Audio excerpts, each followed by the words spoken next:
Good morning, everyone. Thank you very much, Iveta, for the kind words and introduction. And I'm delighted to have the opportunity to speak for the second time at this great conference. Yesterday, I had also the opportunity to speak at the panel on countering violent extremism. So thank you very much for the organizers for this opportunity. I don't have a PowerPoint presentation, but I'll talk about a leader from Iraqi Kurdistan, for which I would like to just show you, some of our activities from our own website to make it live, just to have an idea whom I'm talking about. So maybe if, yes, excellent, thank you very much. And if you would go to Nadia's initiative, please, so that we know to see Nadia.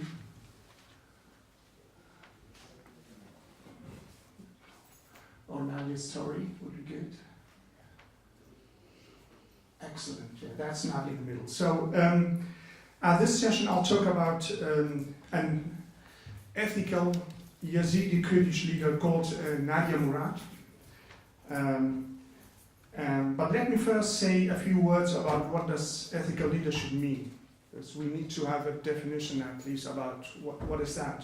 In my view, it means being authentic, close to the people on the ground, and above all, and now focusing on Iraq, not being co-opted by established authorities who may use an ethical leader for their own narrow partisan interests rather than for the public good.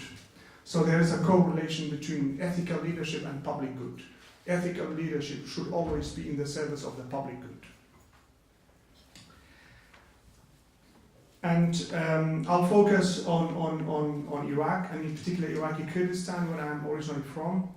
And so the presentation will be confined to Iraqi Kurdistan. And when I talk about co-optation by established authorities, it's for those who are familiar with Iraq and Iraqi Kurdistan and its history, particularly after 2003, fall of Saddam Hussein, know that there is a new order, but unfortunately it's a very corrupt new order.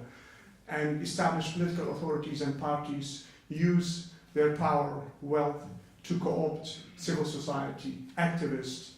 And they have managed to a certain extent in that endeavor, but there are also ethical leaders, and Nadia is one of them. And Nadia Murad, as you can see, is a Yazidi Kurdish activist from Kurdistan region of Iraq. She is a survivor of ISIS genocide on Yazidi Kurds in August 2014. Nadia lost her mother, brothers, and many more family members during the genocide.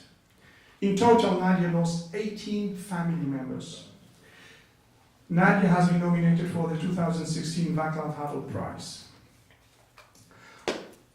What makes Nadia unique is that, unlike some other Yazidi activists, but also Iraqi and Kurdish activists from other ethnic groups, she has not been co-opted by established Kurdish and Iraqi parties and authorities.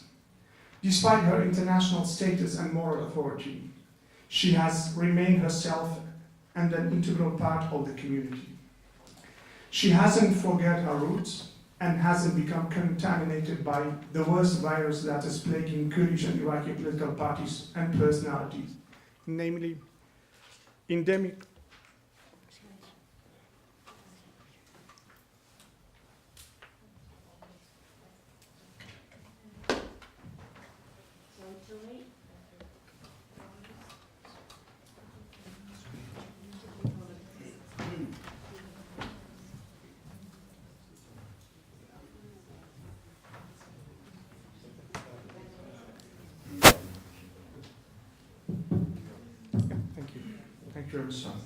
So she hasn't forget her roots.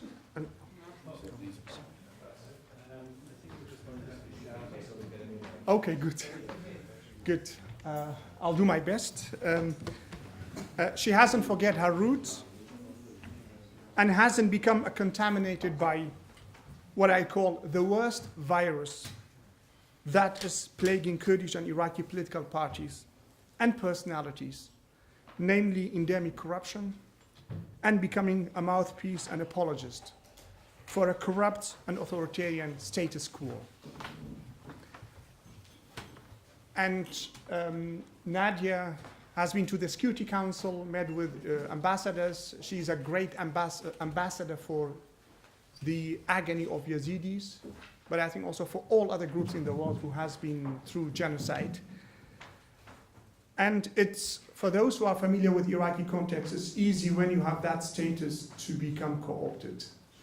She resisted that attempt, and it's not only Nadia, as I said. There are many, many more Nadias in Kurdistan region and Iraq.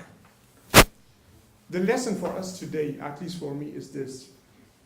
To make a difference, it's our responsibility as peace-building organizations to partner with these courageous and non-co-opted community leaders and not those who are apologists for a corrupt status quo. What is important is that we should make a difference which contribute to real change and not cosmetic change. Thank you very much.